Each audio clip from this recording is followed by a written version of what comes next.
Muchas son las regiones que sugieren a los que las atraviesan extrañas impresiones.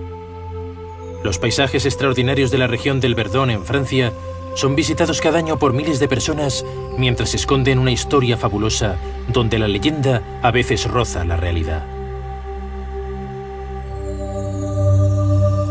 El gran secreto de los templarios.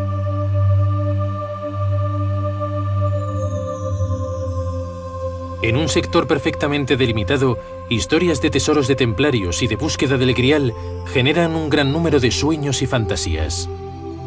Más extraordinaria es la hipotética presencia, en este preciso lugar, del Arca de la Alianza desaparecida hace más de 3000 años en Jerusalén. En los años 60, un hombre se ha interesado por esta historia. La investigación que Guy Tarat ha llevado a cabo sobre el terreno y los numerosos indicios que consiguió reunir le hacen pensar que el Arca de la Alianza fue escondida allí e incluso que podría estar todavía en esta región. Habiéndose interesado de cerca por la Orden de los Templarios, opina que lo más probable es que estos hayan sido enviados a Tierra Santa para rescatar el Arca Sagrada de los Hebreos, verdadera joya de la nación judía de las invasiones árabes. Una cosa es cierta, y es que el Arca de la Alianza de verdad ha existido. En la Biblia, el mayor libro de todos los libros, se encuentran varias referencias acerca de ella. Estamos seguros de que el Arca ha desaparecido. La historia nos lo ha enseñado y por eso hay varios arqueólogos judíos intentando encontrar la joya de esta nación. Efectivamente, Yigael Yadin, incluso Moshe Dayan, han estado buscando este cofre sagrado. La tradición afirma que los templarios fueron los primeros en haber buscado el Arca de la Alianza. Habían excavado túneles por debajo del Templo de Salomón en Jerusalén para poder acceder al escondrijo donde permanecía el Arca Sagrada. ¿La encontraron? Es una pregunta que lleva siglos intrigando a los investigadores. La historia del Arca de la Alianza está estrechamente ligada a la de Moisés. Este, después de haber recibido las tablas de la ley en el monte Sinaí, hizo construir por un juramento un cofre para protegerlas. Las escrituras reunidas en el Antiguo Testamento describen el cofre sagrado con mucha precisión. El arca, fabricada con madera de acacia, según las escrituras, medía 2 codos de largo por 1,5 codos de ancho. Estaba cubierto de oro tanto en su interior como en su exterior. No solo simbolizaba la alianza del Dios de Israel con su pueblo, sino también el lugar donde Dios se unía a los hebreos. El cofre tenía 2 asas de oro a cada lado y 2 palos también de oro cuyo propósito era el de facilitar su desplazamiento. El Arca de la Alianza que llevaban los curas levitas acompañó al pueblo de Israel a lo largo de su periplo. Se usaba como arma de guerra porque poseía poderes sobrenaturales que provocaban la huida de sus enemigos en el campo de batalla. El Arca de la Alianza acompañó al pueblo de Israel en los momentos más importantes de su existencia y fue llevado a Jerusalén por David, cuyo padre, el rey Salomón, hizo edificar el templo destinado a proteger el cofre sagrado, residencia del Dios de Israel en medio de su pueblo. Hace unos años, Guy Tarat fue a Tierra Santa en busca del Arca de la Alianza. Estamos en el Monte de los Olivos. El emplazamiento del antiguo templo se halla frente a nosotros. Esto es la mezquita de Omar, que encierra la piedra del sacrificio. Enfrente de nosotros, la mezquita Al-Aqsa, donde se instalaron los templarios a su llegada a Jerusalén en 1118. Ahora veremos las últimas cruces templarias que quedan en todo el Estado de Israel, en Eretz Israel, es decir, la tierra de Israel. Estamos aquí en los jardines del Hotel Holy Land y lo que vemos es una fiel reconstrucción, la maqueta del antiguo Jerusalén en los tiempos de la construcción del segundo templo, de la época de Herodes el Grande. Aquí tenemos al Debir, en el interior de este cubo de 10 metros de anchura. Este monumento que tenemos enfrente antiguamente guardaban el Arca de la Alianza. Aquí tenemos una vista de la fortaleza de Antonia. Y hablaremos de este santo, de santos, más adelante. Recordemos el templo de Jerusalén. El segundo templo, al igual que el primero, ha sido especialmente construido para contener el Arca de la Alianza. Este es el Muro de las Lamentaciones, es decir, el muro oeste que soportaba el templo de Jerusalén. Delante de nosotros, el Arca de Wilson, en la parte izquierda de la pantalla. Esto es Hebrón. Aquí se halla la tumba de los patriarcas. La reja que vemos al borde del muro de la tumba de los patriarcas es el lugar preciso donde Moshe Dayan estuvo buscando el Arca de la Alianza. Estamos llegando a Masada, y todo se ha dicho, es un sitio privilegiado para nuestros amigos judíos. En efecto, aquí es donde finalizó la gran resistencia de este pueblo frente al invasor romano. Aquí mismo, en las ruinas de esta sinagoga, el arqueólogo israelí Yigael Yadin vino con un equipo de jóvenes americanos para llevar a cabo unas excavaciones que duraron 2 años con el fin de encontrar el Arca de la Alianza, porque pensaban que ésta estaba enterrada aquí. En 1118, los caballeros se instalan en Jerusalén, como nos lo explica la historia oficial, con la misión de defender los caminos de la Tierra Santa y principalmente el camino de Adlit, que permite la comunicación por tierra entre San Juan de Arco y Jerusalén. Una versión más discreta, por no decir secreta, afirma que los templarios fueron enviados en misión por los rabinos de Champagne para ocupar una plaza en particular del antiguo templo de Salomón, instalarse allí, se quedarán 9 años, y excavar en las ruinas de este antiguo templo para encontrar el Arca de la Alianza, que os recuerdo contiene las tablas de la ley, la varilla de Aarón y el vaso en el que los judíos habían dejado el maná del desierto. Durante 9 años los templarios se establecieron cerca de la mezquita Al-Aqsa, que bautizaron Templum Solomonis, el templo de Salomón, mientras los cruzados ocupaban el emplazamiento de la roca del sacrificio que llamaron Templum Dominis, el templo de Dios. Aquellos templarios pasaron por los establos de Salomón, cavando zanjas por debajo de la antigua construcción, por lo que sabemos el templo era una maravilla arquitectónica, y van a buscar la joya de la nación judía que dicen está escondida debajo del templo. La fantástica aventura de los templarios empieza al mismo tiempo que la de las cruzadas. Cuando en 1095 el Papa Urbano II predica por la defensa de los lugares sagrados amenazados por las invasiones árabes, los grandes señores de entonces y sus caballeros parten a la reconquista de las tierras cristianas orientales.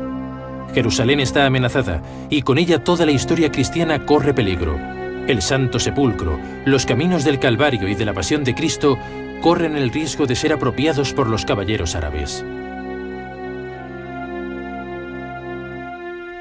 Desde su castillo de los Ardennes, Godofredo de Bouillon, respondiendo al llamamiento del Papa, toma las armas para ser uno de los primeros en entrar en Jerusalén.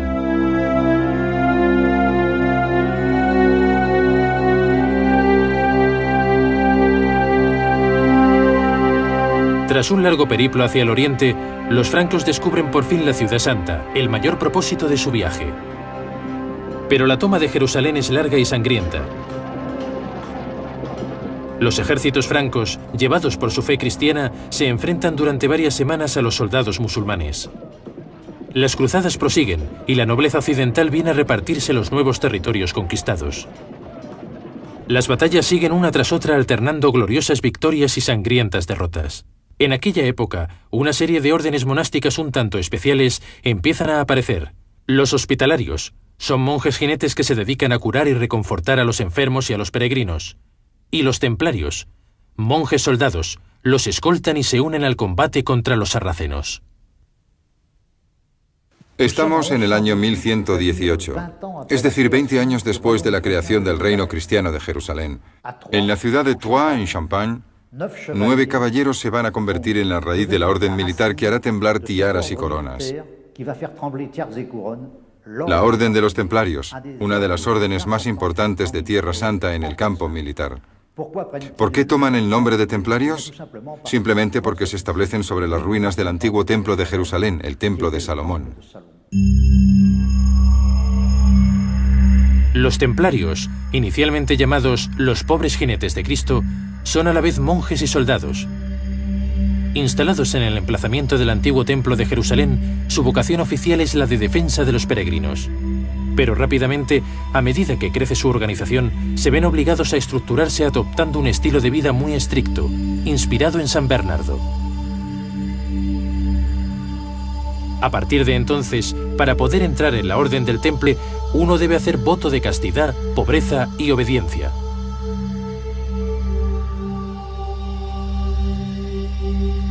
La nueva vocación traspasa los límites de su vocación inicial. Las donaciones abundan viniendo de toda Europa y se forma una organización rica y poderosa con unas sólidas bases.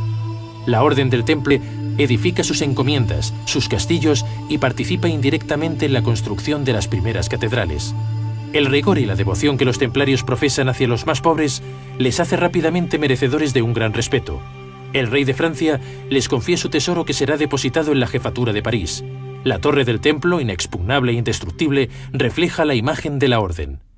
Los pobres jinetes de Cristo se convierten poco a poco en poderosos banqueros y administradores y pronto suscitan envidia. El rey de Francia, Felipe el Hermoso, codicia en secreto la riqueza de los templarios. Con la ayuda de su consejero, Guillermo de Nogaret, y más tarde la de Bertrand de Got, papa bajo el apodo de Clemente V, el rey logra obtener la supresión de la Orden del Temple después de haber formado un simulacro de juicio.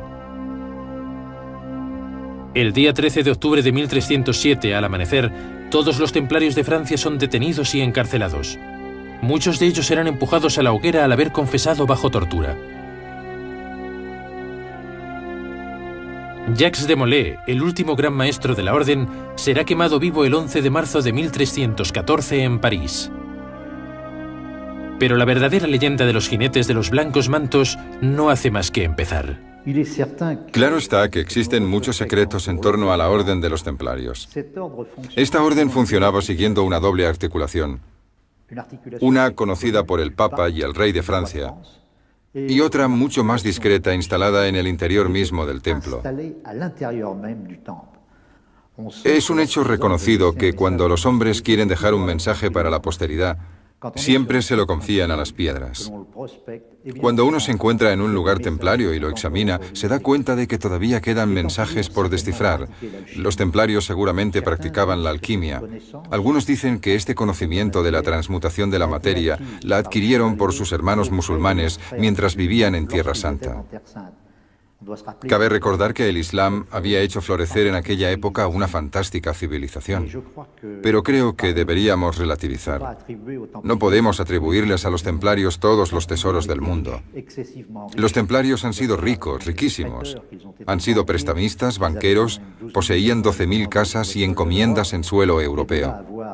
Pero de eso a pensar que cada encomienda esconde un tesoro es ir demasiado lejos. Pasa lo mismo que cuando uno evoca el famoso Baphomet. ¿Qué era el Baphomet?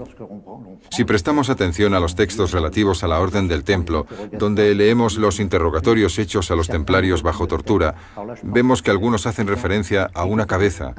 Creo que hay que ser prudente y quizá debamos analizar el término Baphomet en su verdadera esencia, lo cual significa el bautismo por el fuego. Y esto nos dirige hacia el Pentecostés de los católicos, cuando las lenguas de fuego bajan sobre los discípulos y les proporcionan el conocimiento de las lenguas y la sabiduría.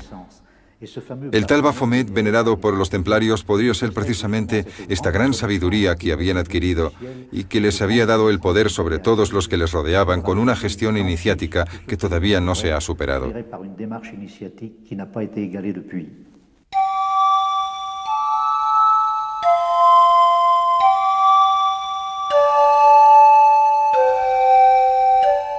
Si analizamos la tesis según la cual los templarios albergaban en el seno de su misma orden una sociedad secreta, no es de extrañar si encontramos algunos rastros de sus conocimientos secretos en las antiguas piedras.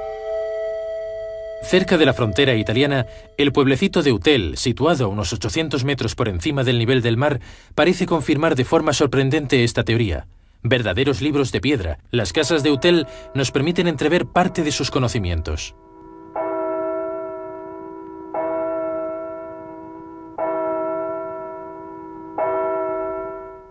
Todo apunta a que han existido una serie de sociedades secretas en este pueblo de la montaña.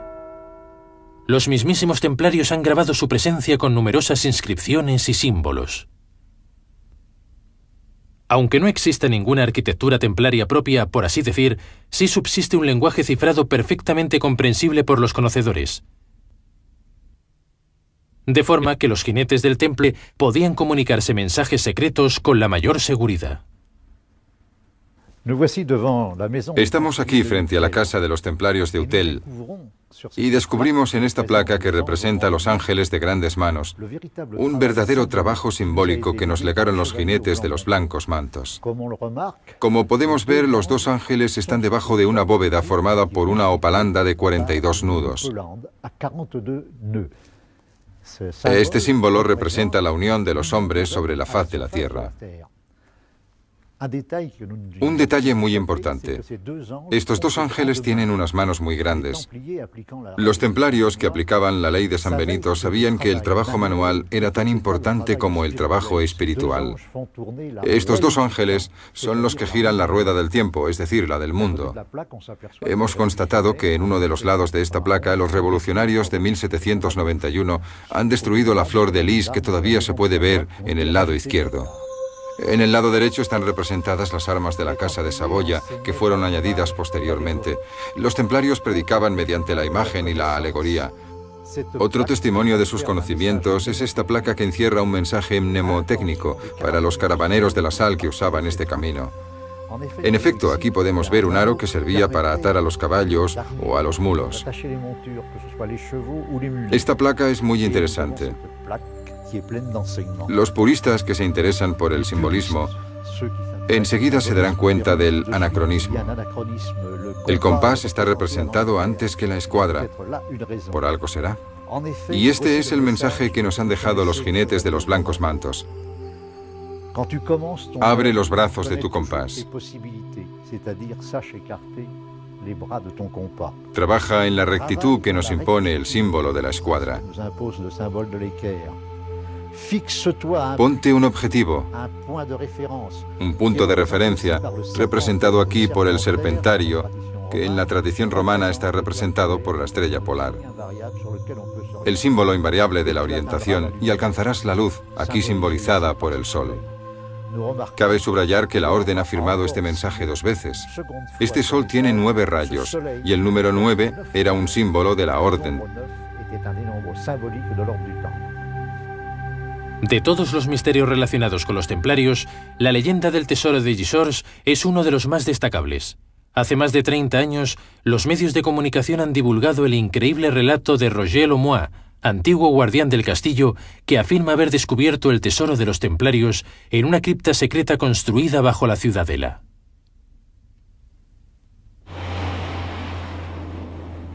En Rennes-le-Château, al sur de Francia, otra leyenda, más extraordinaria todavía, continúa haciendo soñar a los cazatesoros.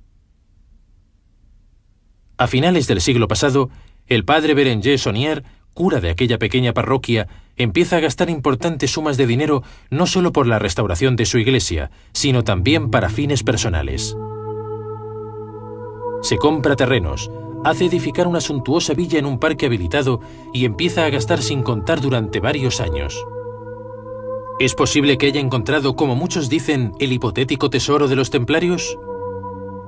El descubrimiento de pergaminos en uno de los pilares de su iglesia quizás lo hayan dirigido sobre la pista de la fortuna de los templarios. En efecto, esta región cercana a los Pirineos fue ocupada muy pronto por los templarios. Situado en las proximidades de la frontera española, es un sitio histórico privilegiado. ¿Fue escogido por los templarios para esconder el fabuloso tesoro?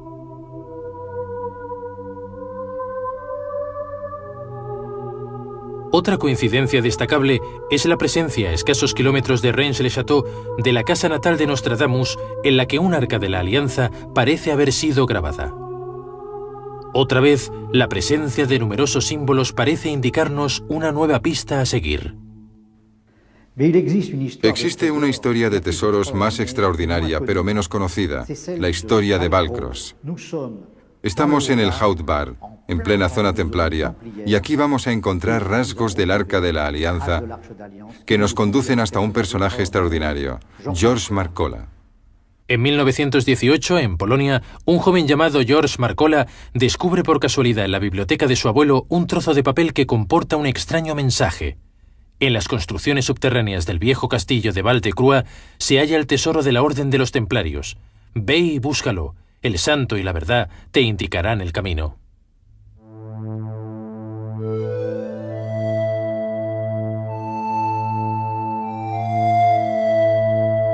El pequeño castillo de Valcros, situado cerca de Castellán, fue construido sobre unas tierras que habían pertenecido a los templarios. Cuando George Marcola lo compró en 1953, descubre en la capilla un cuadro peculiar que representa a San Agustín sujetando con la mano izquierda un corazón resplandeciente que lleva escrito Veritas. Para él, no cabe duda de que el santo y la verdad se han reunido en Val-de-Croix. Aquí es donde debe buscarse el tesoro de los templarios. Guy Tarat conoce bien el castillo de Valcros por haberlo visitado en varias ocasiones. Al principio, las excavaciones de Marcola son muy rudimentarias, por no decir poco rigurosas. Se rodea de zahoríes y de radiestesistas para sondear el terreno. Después de numerosas búsquedas en vano, Marcola se desespera.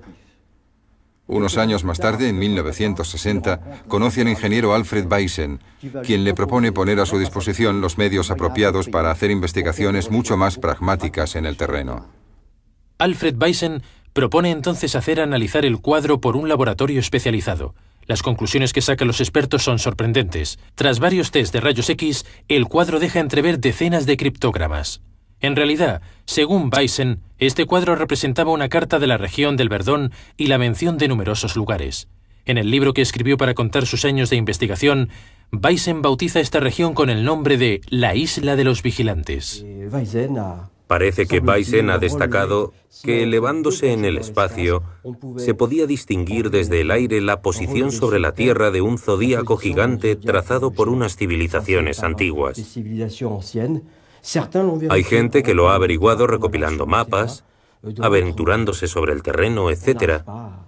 Pero no logramos encontrar el rastro del famoso zodíaco, aunque es un descubrimiento acreditado por varios esotéricos. Paul Amorós conoce esta región mejor que nadie. Se instaló hace 15 años cerca del castillo de Valcros y se pasa el tiempo dando largos paseos por la montaña y trabajando de molinero y de panadero. El molino de Soleis, donde él vive, es el último molino de harina activo en el sur de Francia.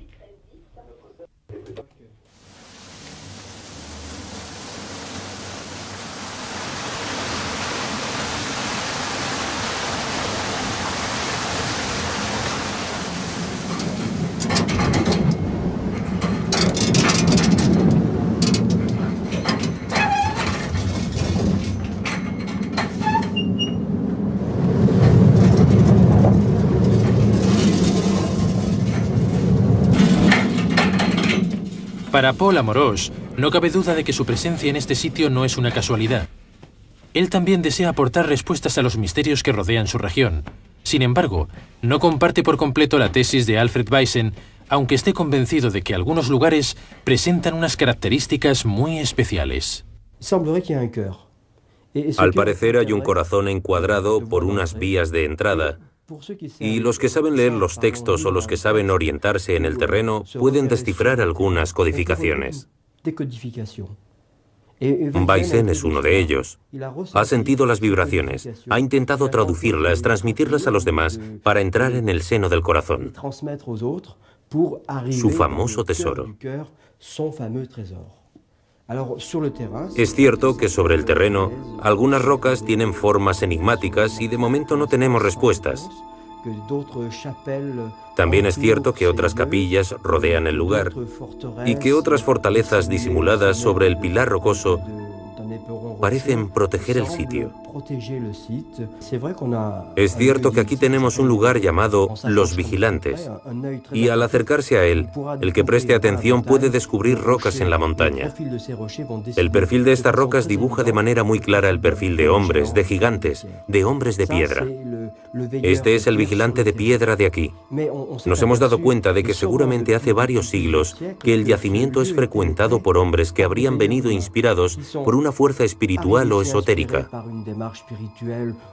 Otros por unos conocimientos transmitidos entre los expertos.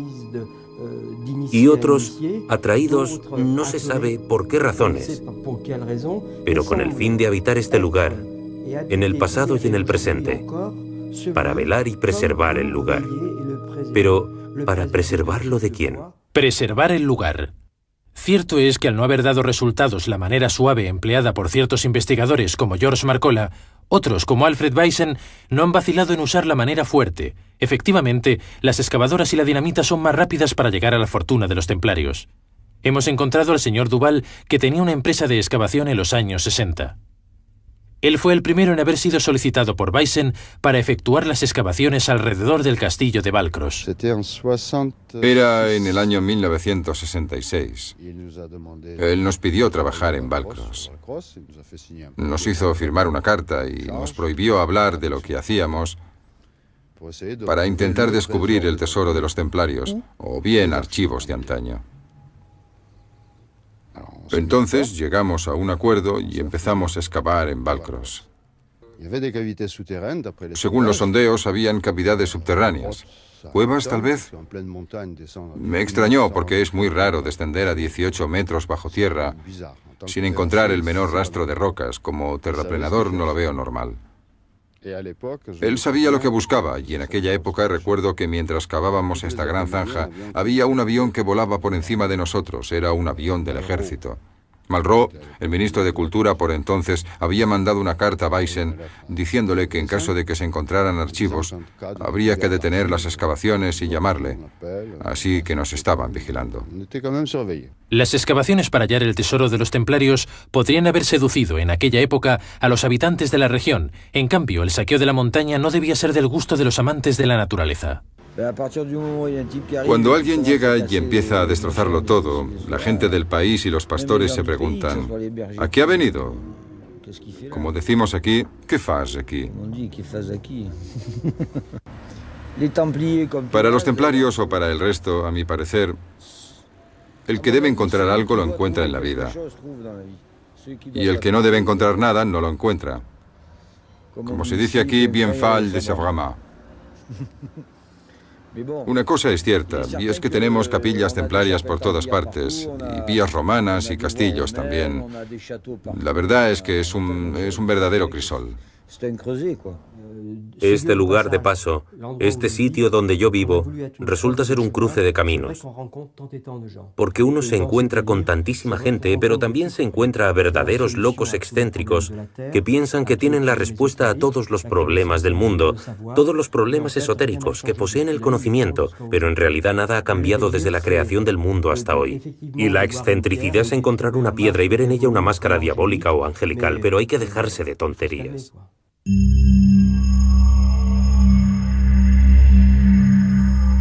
Desde que se instaló en esta región, Paul Amorós ha aprendido a conocer y a respetar la montaña.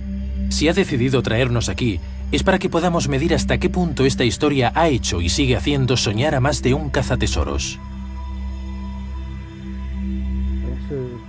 Este sitio es el resultado del trabajo efectuado por varios investigadores y me impresiona mucho lo que han hecho. Es desmesurado excavar hasta 8 metros de profundidad. ¿Y por qué han hecho este sondeo? Algunos investigadores dicen que debe haber una cavidad subterránea por debajo de este yacimiento llamado la Bastille Blanche, y para mí no es más que un simple aprisco en ruinas. Pues algunos investigadores, por no nombrar a Weissen, pensaban que se trataba de la Tanor, el laboratorio del famoso maestro iluminado de Aviñón, Dom Pernetti. Y ha pensado, si el alquimista ha escondido algo, solo ha podido hacerlo en los subterráneos secretos de la Bastille Blanche. Por eso yo empleo la palabra sondeo, porque el término excavación es un poco excesivo teniendo en cuenta que una excavación arqueológica debe hacerse siguiendo unas reglas y esto se parece más a un saqueo. Yo, y solo hablo en primera persona, querría decir, miren, esto es lo que no se debe hacer. Si la erudición, los conocimientos intelectuales y esotéricos nos llevan a esto, ya no puedo creer en ellos. Por otro lado, también hay una zanja. El sondeo se ha hecho en dos partes. Un eje norte-sur y otro este-oeste. El investigador estaba seguro, mientras rebajaba la tierra, de que encontraría la famosa entrada. Pero no fue así. Una entrada significa tener unas llaves y el cerrajero no debía ser tan bueno.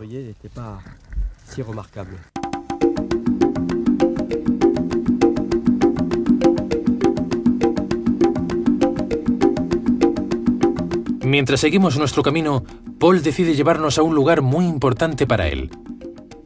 Es un lugar situado a algunos cientos de metros del castillo de Valcros, la Fortaleza Rocosa. Esta antigua ciudadela, según dicen, identifica al legendario castillo de Camelot del rey Arturo. Esta roca tiene la peculiaridad de haber sido esculpida en forma de camello o de dromedario.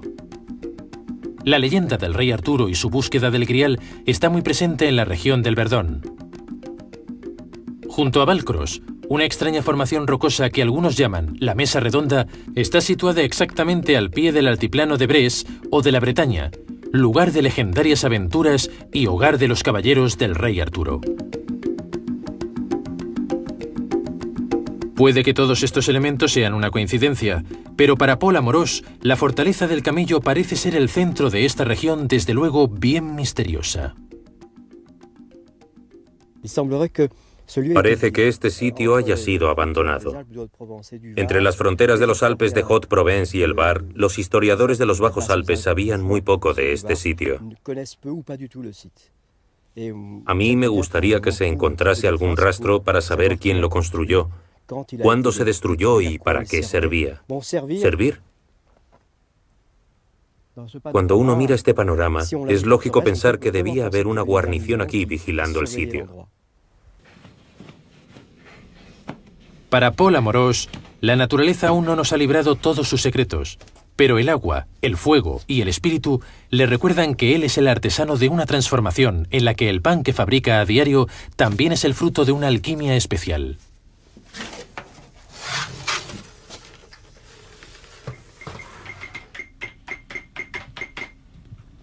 A unos 100 kilómetros de aquí, Guitarat se ha interesado por los misterios de Valcros y en particular al cuadro de San Agustín que encontró en la capilla del castillo. Entre las muchas inscripciones o criptogramas que revela el cuadro, la frase que más le ha llamado la atención es la escrita sobre la aureola del santo, de Arca Opus Aaron Arcanae, es decir, los arcanos del arca de Aarón. ¿Se trata tal vez del arca de Aarón, hermano de Moisés, es decir, el arca de la alianza? Es muy probable. Las indicaciones que hemos encontrado en el cuadro de San Agustín evocan el arca de la alianza. Da la sensación de que a lo largo del tiempo y del espacio, una serie de expertos han dejado un verdadero mensaje que nosotros vemos en el terreno, particularmente a unos kilómetros de aquí, en Comps-sur-Artuby.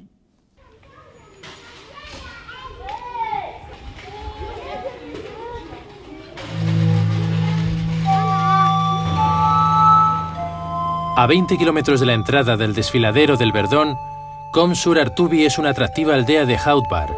Lugar de paso obligado para los turistas, este pueblo ha sabido conservar cierto cachet y autenticidad. Su posición dominante hace de él a lo largo de los siglos un excelente punto estratégico situado en la intersección de los caminos que llegan a Castellán, a Draguignan y a Grasse.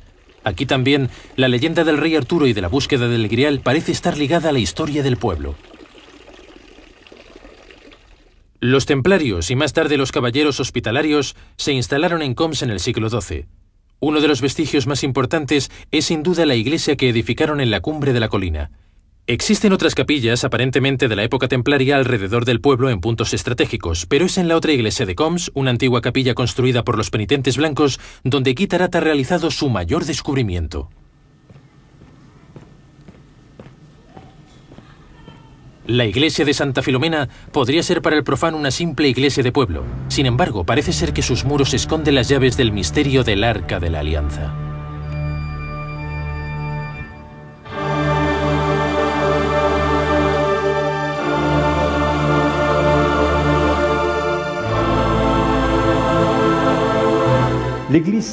Santa Filomena es una antigua capilla de penitentes.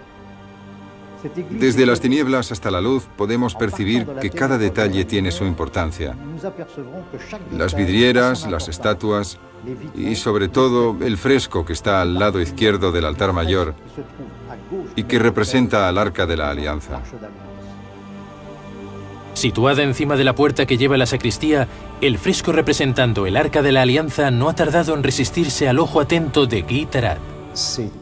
Es un motivo que raras veces se encuentra en un lugar sagrado. Aquí, como podéis ver, dos querubines han levantado la tapa del cofre sagrado y al pie del arca se puede ver el vaso religioso en el que los judíos ponían el maná que caía en el desierto. Justo al lado está la varilla de Aarón. Solo nos falta la tabla de la ley. Sabemos por los textos bíblicos que este cofre sagrado contenía el maná del desierto, la varilla de Aarón y las tablas de la ley. Estas tablas de la ley no están lejos. Hemos encontrado una en las manos de Santa Ana. Y aquí es cuando hay que aclarar un punto. En la iconografía cristiana, o mejor dicho, la católica, jamás Santa Ana ha sido representada con una tabla de la ley, sino desplegando una tora para la enseñanza de la Virgen. Si miramos atentamente a los dos querubines que abren el cofre del arca, nos damos cuenta de que uno de ellos lleva una serpiente en la espalda. Estos querubines tienen pies caprinos, pies de cabra, y cualquier purista diría que el Arca de la Alianza, tal y como está representada en la iglesia de Combs, no tiene nada que ver con la realidad, ya que las barras que vemos aquí y que servían para cargar con el cofre sagrado están implantadas longitudinalmente, mientras que en el plano del Arca de la Alianza que Dios le dio a Moisés, las barras estaban en la parte más estrecha del arca. Antes, en la iglesia de Santa Filomena, no he hablado de una particularidad que había y que es el detalle de una vidriera que se encuentra encima de la estatua de Santa Ana. Esta vidriera representa un arca, el arca del puente, o bien fonéticamente, el Arca de la Alianza. Este símbolo quizás signifique el paso de la tradición de un punto a otro, el paso del Arca Santa desde la tierra de Israel hasta el suelo francés. La alusión al Arca de la Alianza en un cuadro cifrado, la presencia de los templarios en Combs, la representación de este mismo arca en la iglesia de Santa Filomena, las tablas de la ley que sustituyen a la Torá de Santa Ana, todo nos lleva a creer que nos estamos acercando a la verdad. ¿Por qué tantos indicios en un mismo lugar? ¿Serán simples coincidencias? ¿Podría esconderse en esta región el Arca de la Alianza cuyo rastro hemos perdido hace mucho tiempo? Sin embargo, las pistas que hemos seguido no nos permiten localizarla. No obstante, Guy Tarat ha encontrado durante sus investigaciones un elemento nuevo y determinante en la cruzada que anda años llevando. A ejemplo del cuadro de San Agustín, la iglesia de Santa Filomena ha sido codificada. Dentro de este lugar sagrado, cada detalle tiene su importancia. Cada vidriera, cada estatua nos lleva a un punto muy particular de la zona. La vidriera sagrada de San Andrés nos lleva a la capilla de San Andrés, edificada en la cima de la colina de Combs. La vidriera de San Juan nos conduce a la capilla de San Juan, edificada justo al lado. Todos estos nombres, colocados sobre un mapa y luego sobre el terreno, resultan formar una figura cuando ligamos los puntos entre sí. Y esta figura es la proyección de la osa mayor sobre el suelo. Cuando uno sigue el recorrido que nos han señalado, llegamos a un punto especial donde nos dan un nombre en hebreo. Y este nombre es Aarón. A-R-O-N. En hebreo, Aarón significa el cofre sagrado, el Arca de la Alianza. Situado en las proximidades de Combs, ¿Aarón podría ponernos sobre una auténtica pista sobre el Arca de la Alianza?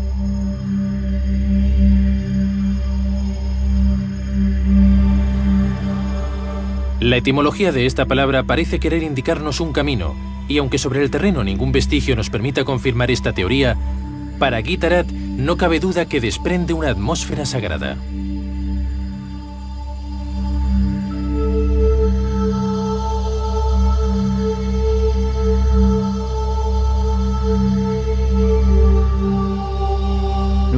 Acabamos de emprender un verdadero camino iniciático. Una cuestión se impone. ¿Habrá pasado por aquí el Arca de la Alianza?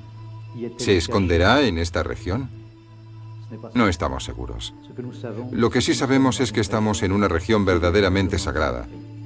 Es una región de una belleza sobrenatural, puede que la más bella de Francia.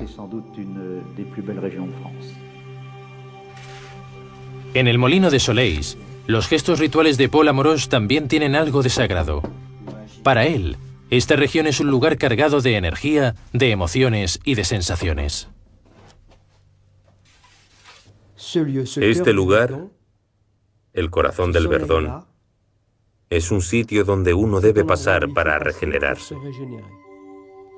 Querría decir que el simple paseante, por fuerza, siente algo aquí. La única riqueza es esta. Es mi opinión, mi última convicción. No hay nada más por encontrar. Y extraer esta riqueza, ya que me la ofrecen, es mi manera de enriquecerme. Al final de este camino, si tengo suerte o con la ayuda de mis amigos, seguro que podremos elevarnos. Elevarse es un término un poco grotesco. Para mí, significa hacerse un hombre. De momento, tengo la sensación de ser un simple terrestre, un habitante del planeta Tierra que piensa cada día, no eres nada, o poca cosa. Mientras a veces, cuando me pongo un poco egocéntrico, me da la sensación de ser, junto con todos los demás hombres, el maestro del universo y no un simple terrestre.